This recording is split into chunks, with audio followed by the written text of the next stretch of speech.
Well, hello, Internet world. It has been a while since we've done a devotional, so I wanted to take a minute and do a devotional. Now, as you can tell by the title is Why the Movie Frozen Makes Me Tear Up. Okay, so if we're being honest, you would have every right to look at that title and be like, bro, what is wrong with you? Like, if you're a parent, you probably have, especially a parent of young kids, you probably have like the Frozen soundtrack memorized. And maybe when you think of tearing up in the movie Frozen, you think of tearing up in sadness because you have to watch it again, right? Like you might be thinking about Frozen in that way, but that's not actually what I mean. I want to unpack real quickly why the movie Frozen causes me to tear up. Some of you, like I said, you're like, that is weird. All right, well, let me unpack it. At the end of the movie, spoiler alert, I'm sure you've seen this, but at the end of the movie, there's this scene where you have true love thawing a frozen heart. So you've got one sister whose heart is frozen by another sister, and then the one sister does this act of true love that thaws the frozen heart of the other sister. It's just this kind of picture of true love thawing a frozen world. And the reason that that causes me, like the first time I saw that movie, I was like, that is awesome. This movie is incredible. And some of you, once again, you're like, bro, you have too many kids. You've lost your mind. But the reason when I saw that movie, I was like, this is incredible. That is awesome. I thought all of these things. The reason I felt that way was because there is a picture of the gospel right there in that.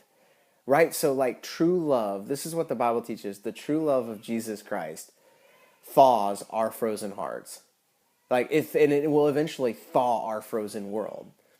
See, this is an argument that is really interesting to me because if I want to read you a snippet of a passage of scripture, this is in First John chapter 2, verse 22, and I'm going to explain why this is very interesting.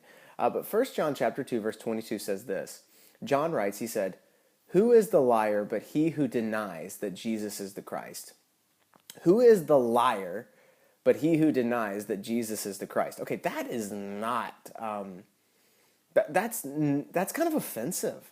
Because what the Bible just said, I'm reading out, you can Google it, First John chapter 2, verse 22. What John just wrote is, he said that the person who denies that Jesus is actually God in the flesh, that the gospel is true, that God sent Jesus to die for us, the person who denies that is a liar. Now, there's a difference between being a liar and being ignorant. Being a liar means you deliberately mislead somebody. Being ignorant means you just didn't know. And so it would have seemed like, it would have made more sense for John to have said, he who denies Jesus is the Christ is ignorant. Not that he's a liar, because being a liar, that's kind of it's like you're deliberately misleading yourself and others, and that's what John's saying. How is that possible? Well, back to what I just said about the movie Frozen.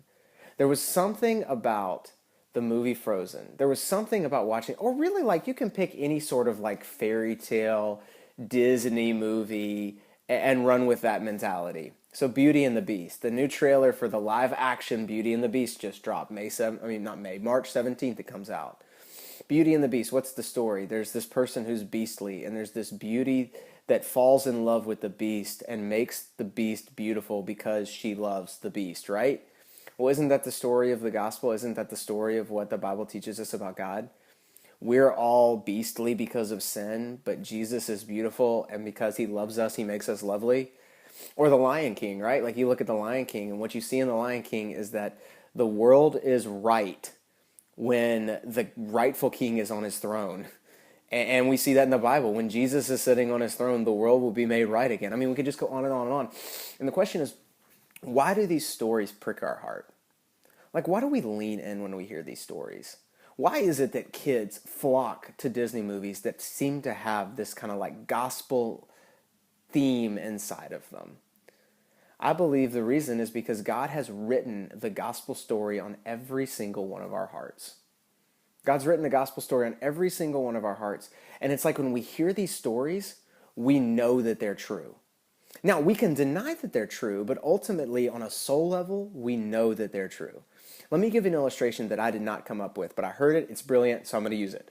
I've got three kids, and giving them medicine at times can be crazy because they don't want to take their medicine.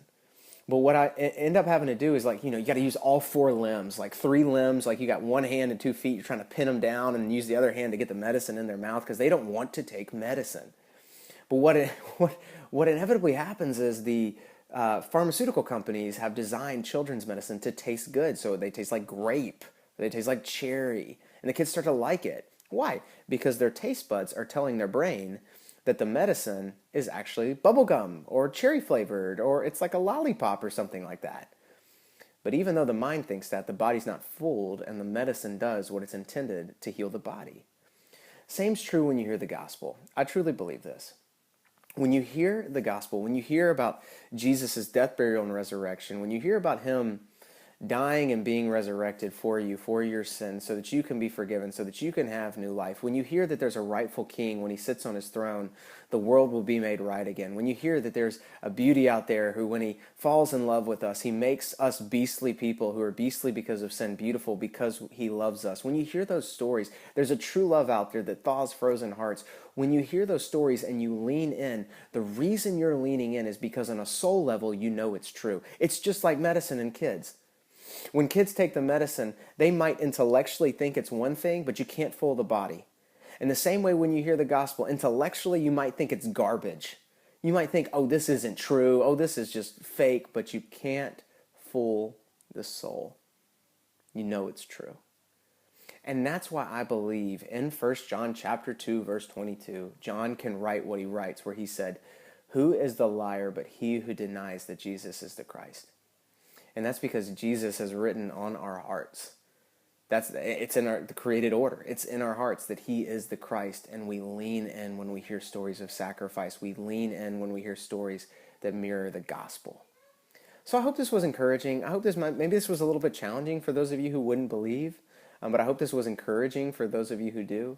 And maybe it kind of explains why when you hear stories that mirror the gospel, you lean in and you seem to engage them. So with all that being said, I hope you have a great weekend, and I'm sure I will see many of you soon.